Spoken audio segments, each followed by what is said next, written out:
यूहन्ना अध्याय 6। इन बातों के बाद यीशु गलील की झील अर्थात तिबिरियास की झील के पास गया और एक बड़ी भीड़ उसके पीछे हो ली, क्योंकि जो आश्चर्य कर्म वह बीमारों पर दिखाता था वह उनको देखते थे।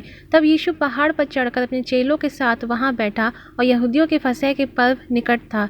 तब यीशु ने अपनी आंखें उठाकर एक बड़ी भीड़ को अपने पास आते देखा और फिलिप्पुस से कहा कि हम इनके भोजन के लिए कहाँ से रोटी मोल लाएं। परंतु उसने यह बात उसे परखने के लिए कही, क्योंकि वह आप जानता था कि मैं क्या करूँगा। फिलिप्पुस ने उसको उत्तर दिया कि 200 दिनार की रोटी उनके लिए पूरी भी ना होगी कि उनमें से हर एक को थोड़ी थोड़ी मिल जाए। उसके चेलों में से शमौन पतरस के भाई अंद्रियास ने उससे कहा, यहाँ एक लड़का है जिसके पास जव की 5 रोटी और 2 मछलियाँ हैं, परंतु इतने लोगों के लिए वह क्या है।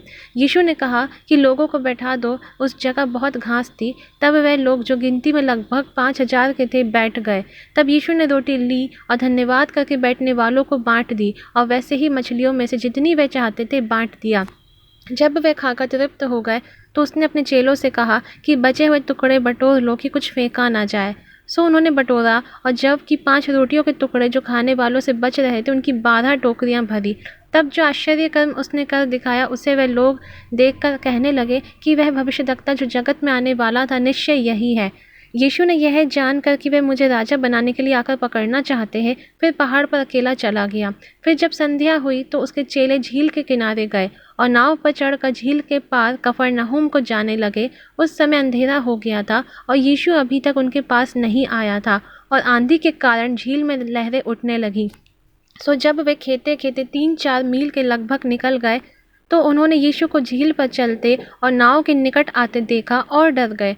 परंतु उसने उनसे कहा कि मैं हूँ, डरो मत। सो वह उसे नाव पर चढ़ा लेने के लिए तैयार हुए, और तुरंत वह नाव उस स्थान पर जा पहुंची जहां वह जाते थे। दूसरे दिन उस भीड़ ने, जो झील के पार खड़ी थी, यह देखा कि यहाँ एक को छोड़कर और कोई छोटी नाव ना थी, और यीशु अपने चेलों के साथ उस नाव पर ना चढ़ा, परंतु केवल उसके चेले चले गए थे। तो भी और छोटी नावें तिबिरियास से उस जगह के निकट आई जहाँ उन्होंने प्रभु के धन्यवाद करने के बाद रोटी खाई थी।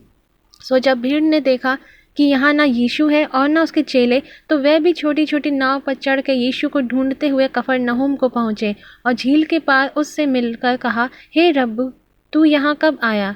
यीशु ने उत्तर दिया कि मैं तुमसे सच सच कहता हूँ, तुम मुझे इसलिए नहीं ढूंढते हो कि तुमने अचंभित काम देखे, परंतु इसलिए कि तुम रोटियां खाकर तृप्त हुए।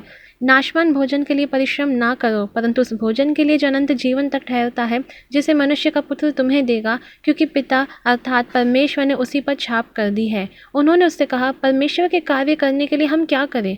यीशु ने उन्हें उत्तर दिया, परमेश्वर का कार्य यह है कि तुम उस पर जिसे उसने भेजा है विश्वास करो। तब उन्होंने उससे कहा, फिर तू कौन सा चिन्ह दिखाता है कि हम उसे देखकर तेरी प्रतीति करें। तू कौन सा काम दिखाता है। हमारे बाप दादों ने जंगल में मन्ना खाया, जैसा लिखा है कि उसने उन्हें खाने के लिए स्वर्ग से रोटी दी। यीशु ने उनसे कहा, मैं तुमसे सच सच कहता हूँ कि मूसा ने तुम्हें वह रोटी स्वर्ग से ना दी, परंतु मेरा पिता तुम्हें सच्ची रोटी स्वर्ग से देता है, क्योंकि परमेश्वर की रोटी वही है जो स्वर्ग से उतरकर जगत को जीवन देती है।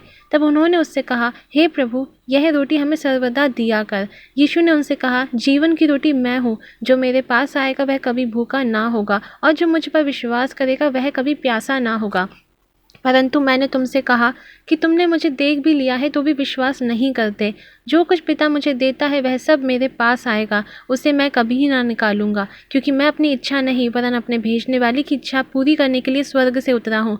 और मेरे भेजने वाले की इच्छा यह है कि जो कुछ उसने मुझे दिया है उसमें से मैं कुछ ना खोऊं, परंतु उसे अंतिम दिन फिर जिला उठाऊं। क्योंकि मेरा पिता की इच्छा यह है कि जो कोई पुत्र को देखे और उस पर विश्वास करे वह अनंत जीवन पाए, और मैं उसे अंतिम दिन फिर जिला उठाऊंगा। सो यहूदी उस पर कुड़कुड़ाने लगे, इसलिए कि उसने कहा कि जो रोटी स्वर्ग से उतरी वह मैं हूँ। और उन्होंने कहा, क्या यह यूसुफ का पुत्र यीशु नहीं, जिसके माता पिता को हम जानते हैं, तो वह क्यों कर कहता है कि मैं स्वर्ग से उतरा हूँ। यीशु ने उनको उत्तर दिया कि आपस में मत कुड़कुड़ाओ। कोई मेरे पास नहीं आ सकता जब तक पिता जिसने मुझे भेजा है उसे खींच ना ले, और मैं उसको अंतिम दिन फिर जिला उठाऊंगा। भविष्यद्वक्ताओं के लेखों में यह लिखा है कि वह सब परमेश्वर की ओर से सिखाए हुए होंगे। जिस किसी ने पिता से सुना और सीखा है वह मेरे पास आता है। यह नहीं कि किसी ने पिता को देखा, परंतु जो परमेश्वर की ओर से है केवल उसी ने पिता को देखा है। मैं तुमसे सच सच कहता हूँ कि जो कोई विश्वास करता है अनंत जीवन उसी का है। जीवन की रोटी मैं हूँ। तुम्हारे बाप दादों ने जंगल में मन्ना खाया और मर गए। यह वह रोटी है जो स्वर्ग से उतरती है ताकि मनुष्य उसमें से खाए और ना मरे। जीवन की रोटी जो स्वर्ग से उतरी मैं हूँ। यदि कोई इस रोटी में से खाए तो सर्वदा जीवित रहेगा, और जो रोटी मैं जगत के जीवन के लिए दूंगा वह मेरा मांस है। इस पर यहूदी यह कहकर आपस में झगड़ने लगे कि यह मनुष्य क्यों कर हमें अपना मांस खाने को दे सकता है। यीशु ने उनसे कहा, मैं तुमसे सच सच कहता हूँ, जब तक मनुष्य के पुत्र का मांस ना खाओ और उसका लहू ना पियो तुम में जीवन नहीं। जो मेरा मांस खाता और मेरा लहू पीता है, अनंत जीवन उसी का है, और मैं अंतिम दिन फिर उसे जिला उठाऊंगा। क्योंकि मेरा मांस वास्तव में खाने की वस्तु है और मेरा लहू वास्तव में पीने की वस्तु है। जो मेरा मांस खाता और मेरा लहू पीता है वह मुझसे स्थिर बना रहता है और मैं उसमें।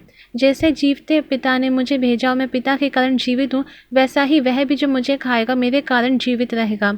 जो रोटी स्वर्ग से उतरी यही है, बाप दादों के समान नहीं कि खाया और मर गए। जो कोई यह रोटी खाएगा वह सर्वदा जीवित रहेगा। ये बात उसने कफरनहूम के एक आराधनालय में उपदेश देते समय कही। इसलिए उसके चेलों में से बहुतों ने यह सुनकर कहा कि यह बात नागवार है, इसे कौन सुन सकता है। यीशु ने अपने मन में यह जानकर कि मेरे चेले आपस में इस बात पर कुड़कुड़ाते हैं, उनसे पूछा, क्या इस बात से तुम्हें ठोकर लगती है? और यदि तुम मनुष्य के पुत्र को जहाँ वह पहले था वहाँ ऊपर जाते देखोगे तो क्या होगा? आत्मा तो जीवनदायक है, शरीर से कुछ लाभ नहीं। जो बातें मैंने तुमसे कही हैं वह आत्मा है और जीवन भी। परंतु तुम में से कितने ऐसे हैं जो विश्वास नहीं करते? क्योंकि यीशु तो पहले ही से जानता था कि जो विश्वास नहीं करते वे कौन है और कौन मुझे पकड़वाएगा। और उसने कहा, इसलिए मैंने तुमसे कहा था कि जब तक किसी को पिता की ओर से यह वरदान ना दिया जाए तब तक वह मेरे पास नहीं आ सकता। इस पर उसके चेलों में से बहुतेरे उल्टे फिर गए और उसके बाद उसके साथ ना चले। तब यीशु ने उन 12 से कहा, क्या तुम भी चले जाना चाहते हो? शमौन पतरस ने उसको उत्तर दिया कि हे प्रभु, हम किसके पास जाएं? अनंत जीवन की बातें तो तेरे ही पास हैं, और हमने विश्वास किया और जान गए हैं कि परमेश्वर का पवित्र जन तू ही है। यीशु ने उन्हें उत्तर दिया, क्या मैंने तुम 12 को नहीं चुन लिया? तो भी तुम में से एक व्यक्ति शैतान है।